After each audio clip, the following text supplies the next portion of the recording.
everybody, welcome back to Taz's Wig Closet. This is Taz. Today I'm going to show you how to add some rooting or some dimension to the color of your synthetic wig styles.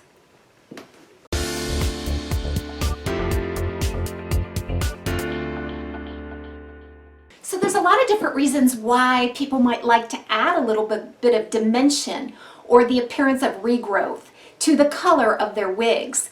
The appearance of regrowth sometimes adds a little bit of a realistic touch to the wig, plus a little bit more dimension to the color. There's a lot of different ways to achieve this, and most of them are either permanent or semi-permanent. I've heard anything from furniture and fabric markers to like a semi-permanent hair color with a root touch-up kind of a thing. Now I opt for a less permanent, a temporary, easy, and subtle solution to that. And actually this idea came to me from a viewer.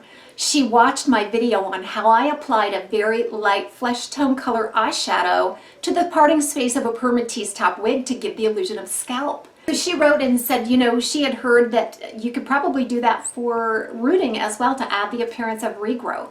And I thought, gosh, that is just genius. So I want to try that out. So I did on this wig. This is Bridgette by Revlon in the color Champagne Blush. It is not a rooted color. So I set about adding a little bit of root to it. It has a lace front and it has a permatease top, so no monofilament features.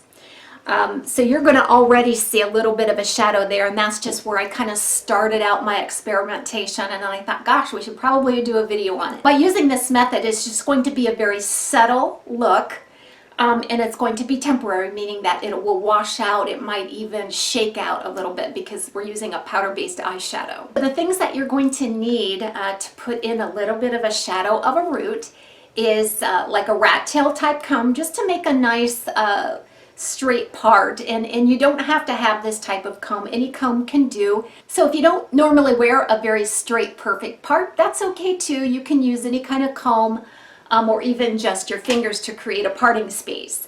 Then I want you to select two different sizes of eyeshadow brushes.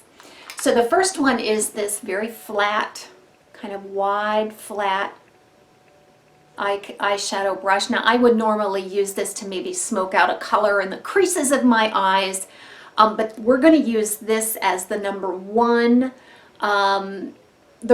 step in how to add that regrowth.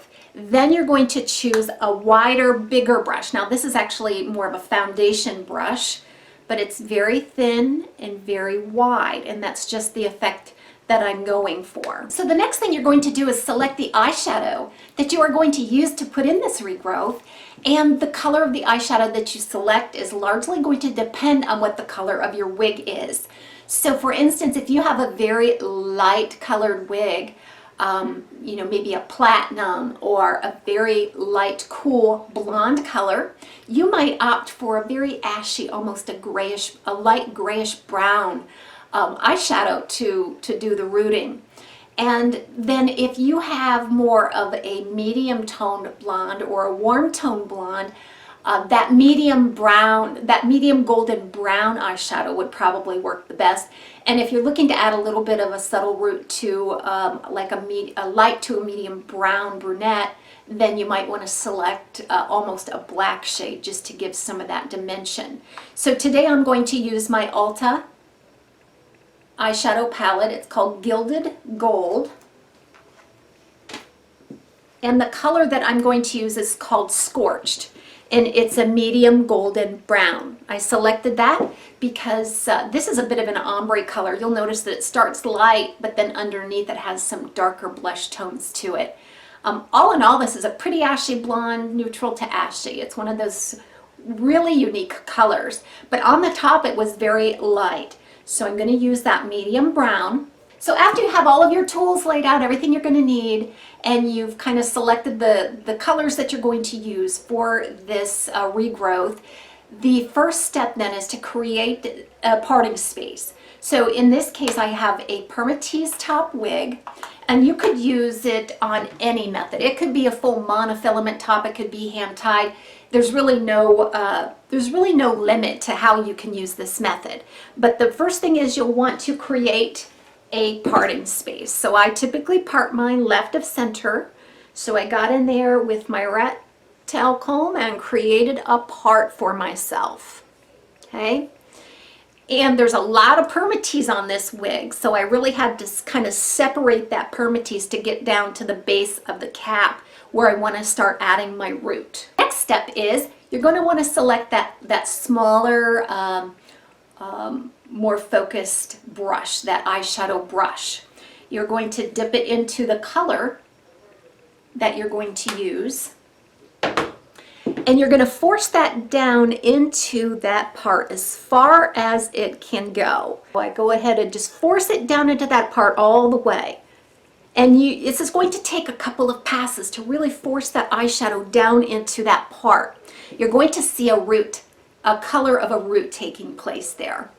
All right, so once you have that root started, now I've already got this root started here because I know how difficult it is with the camera. All right, so once you have that started and that you've tamped that color down into that parting space as far as it can go, the next thing is you're going to want to get your bigger brush. Okay, and you're going to do the same thing, but this time once you dab that into the eyeshadow, this time you're going to start down in and then paint your way out. Just go up about a half an inch to an inch. That extends the root just a little bit. So it comes up about a half of an inch, and that's really all you need, because as you get farther and farther out with this technique, I think the less realistic it's going to look. We're going for a subtle hint of a root, just a little bit of the illusion that there's regrowth. So again, the first step, tamping down that color in, taking several passes, then going behind it with the bigger fan, more of a fan brush here, and pulling that out on both sides of that part. So it's going to give you something like this. I mean, if I hadn't told you that I added a little bit of a subtle root to this style, you probably would have thought this is the way it came right out of the box. But in reality, it was the same color as you see run right up here to the lace front. It was very light, a very light blonde. So here is the final and last step that I recommend. Now, because this is eyeshadow and it's powdery, and you've really put a lot of it in there to get to the desired color that you want, we want to go behind that with some wig spray. And this is kind of like the whole premise of setting your makeup with some makeup setting spray after you're done applying. This wig spray will go in, it'll lay on top of those pigments and kind of hold it into place. It is not going to make it permanent by any means, but if you spray that wig spray in all over that part and allow it to dry, it should make sure that those powdery particles are well adhered to the hair and won't tend to, just fall out or brush out.